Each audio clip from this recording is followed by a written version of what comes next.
maybe it doesn't work. It just sort of happens that that's your background and it comes in. What do you think?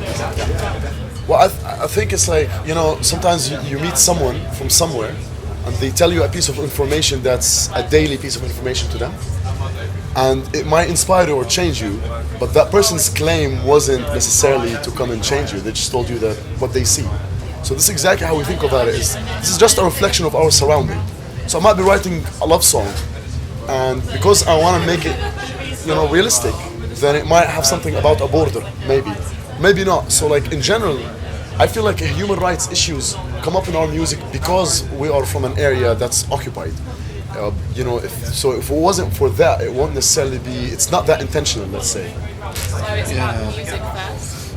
Indeed, definitely. It's about the reality. Yeah, it's about our love for music as musicians and performers, and of course our reflection of our reality, where we come from. It is a tool for us, but maybe it wasn't the intention, really. Sometimes I feel like we get to travel with our current passports, and we get to go somewheres, but we belong to a group of people that maybe, I don't know, give percentages, but like a huge number of it are under siege or cannot move. So sometimes it's kind of I don't want to call it a homework, because we don't want to put ourselves in a position of the preacher or the change makers and all that. Especially that these words have been used so much in media lately. That everybody is like, this is about this is about this. The reality is that when you get the chance, you say it, right? And then music happens to be just an easier tool for sure. But it started from music, not from politics. Please, every time I say reply after me and say with me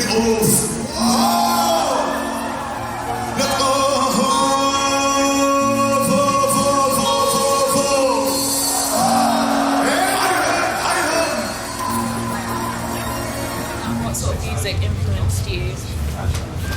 All of you. Different sorts. Like we all come from different schools of music. There is people who in this band who've been rooted in rock music, who are rooted in reggae, who are rooted in hip hop culture, who are rooted in soul and even gospel.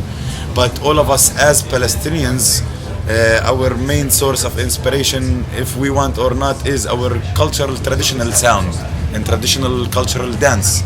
So basically going and wandering around those forms, different forms of global musics, types of music, just bounced us as like a rebound back to our own roots. And then we are giving it back to the people, basically. Sometimes it's hard to appreciate something when you hear it too much. Yeah. So when you go and listen to too many different things, you really re-notice what you like about it. So it is kind of this approach. Yeah, because I remember growing up listening to what I thought was really boring West African old men. And then I see some of that in your music, and it sounds really cool and interesting. Yeah. So it's funny hearing that. I can definitely relate. Because when I was younger, it's like the traditional Debke, for example, songs. We're hearing them too much. So like only later in life, when you start analyzing, you're like, oh man, I can see that this one is different. It's not always that, and we want to rediscover things in it, and people to listen to it and be like, oh yeah, I heard the Debke song in 2017, and it was great.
politics, but your music to me feels very borderless.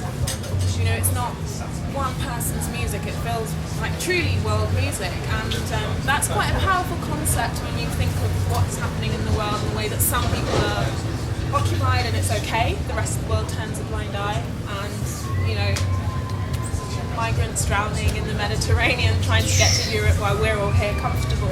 And I think there's a really powerful message in your music because there aren't those borders that separate us. Am I just projecting my ideas onto your music? No, it's right. You know, like I mean, I don't think people around the world don't care, but I think the majority is misinformed.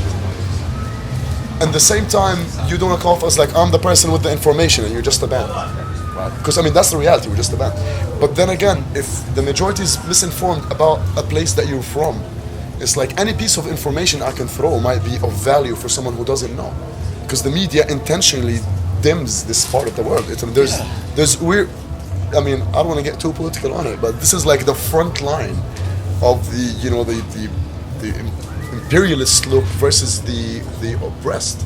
And so like if you're not gonna throw it there, I mean, it's like you become the cause without even trying, because you know I can bring the most ignorant dude from my neighborhood who doesn't know anything, who listens to only what we call bad music and all that, and he would tell you something that he saw today that might be the most important piece of information for a certain struggle. They call it administrative detention. He was a peaceful man before.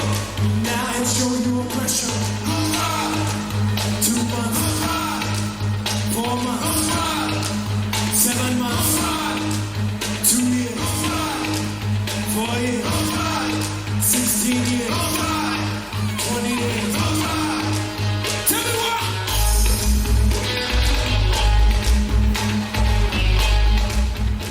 So your intentions really are just to play and to have fun and to enjoy what you do and what And comes be out honest. of that.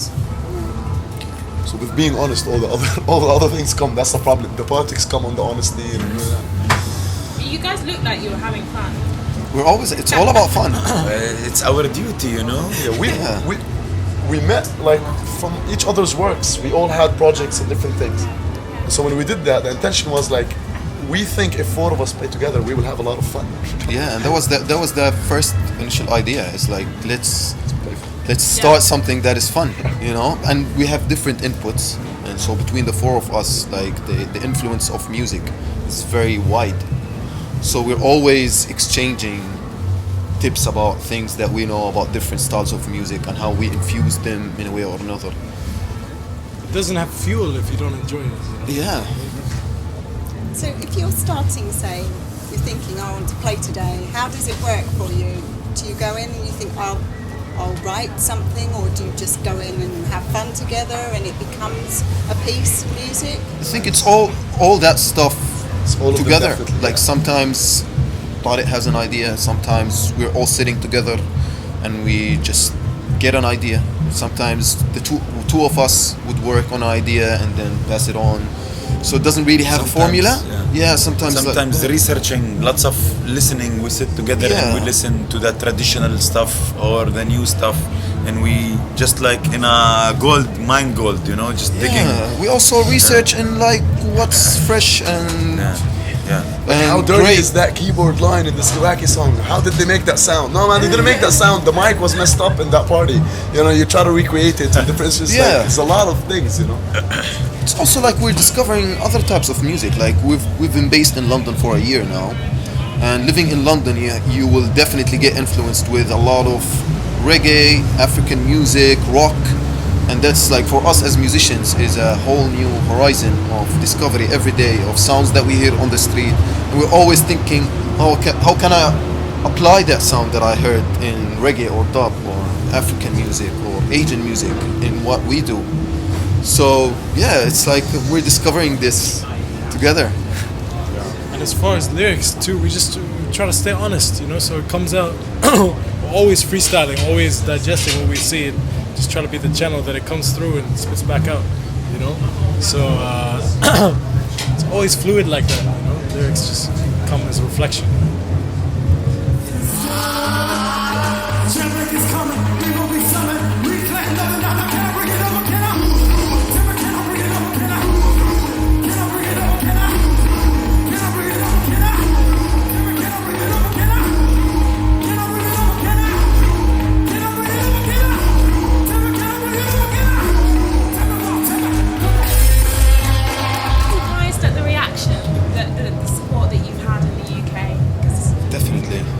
personally very surprised. Yeah, but I've been surprised Yeah. for the past 3 years. You know. Yeah. Yeah, it's our third summer in England. So yeah, we're always surprised with certain things happening around us.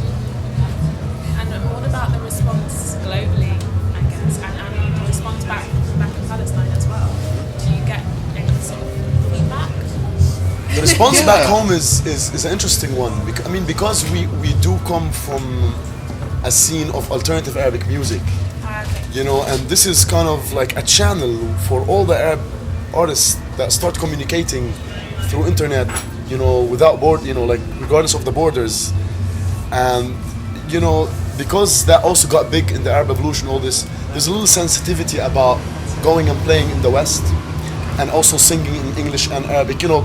But we're something very aware of. That doesn't mean that, there's a lot of people who are loving this, and more new generations, like kids who dance debke, which is the traditional Arabic dance. Can you do a demonstration, please? Wala is the master, you know. please. It's like, so you can definitely show Tina us. Willing.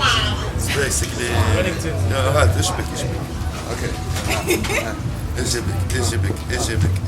اجبك انا بس اعمل تا تا تا تا تا بنخش على الستة ولا ولا دلعونا وعلى دلعونا هوا الشمال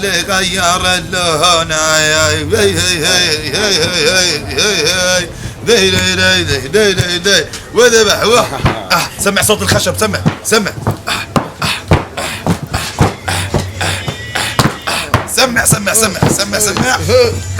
ايوه عليهم That was like that was a really whack version of it. We're not great dancers, you know. Well, that is not me personally. But thing is that dance, you go on any street in Jordan, Lebanon, Palestine, Syria, what we call Bilad Sham or the Levant, and you find the streets, you find these kids playing these songs mixed with some commercial hip hop songs, or like, you know, so it's like it is urban. It has a form, it's urban, but nobody paid attention to it from that side. It's always been underground musicians mixing like a popular song from the radio with these sounds, Arabic keyboards with quarter tones. And so like the kids would dance this with break dance and mix it up, right? But there was no music from back home that actually caters for this version of the dance. So like lately we were getting this feedback, there's kids dancing to our music, and they mix with like anything, break dance, street dances. So that's the thing we're more interested in, rather than the, you know, like the more artsy, judgmental scene, which looks at, oh, what's new? Is that too Orientalist, or is that less hip or more hip, or and all of that? So there's a lot of elements in what we do, so that makes more controversy.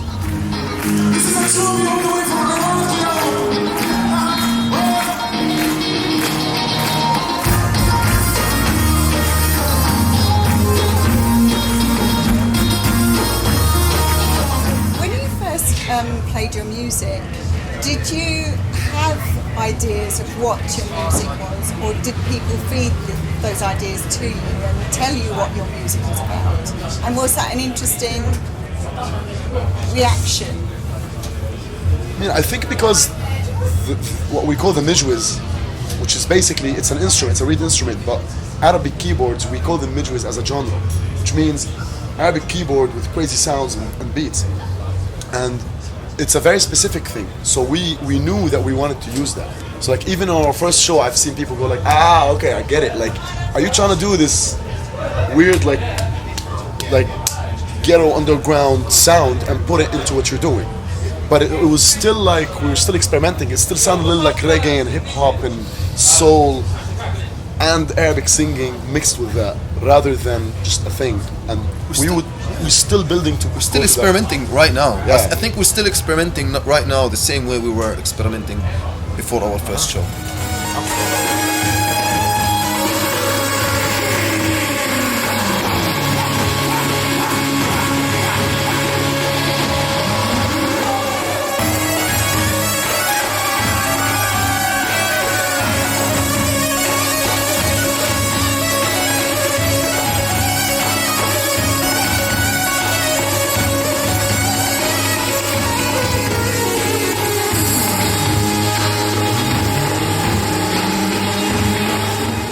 like, oh, I'm gonna go get my traditional roots music and mix it with some new urban stuff.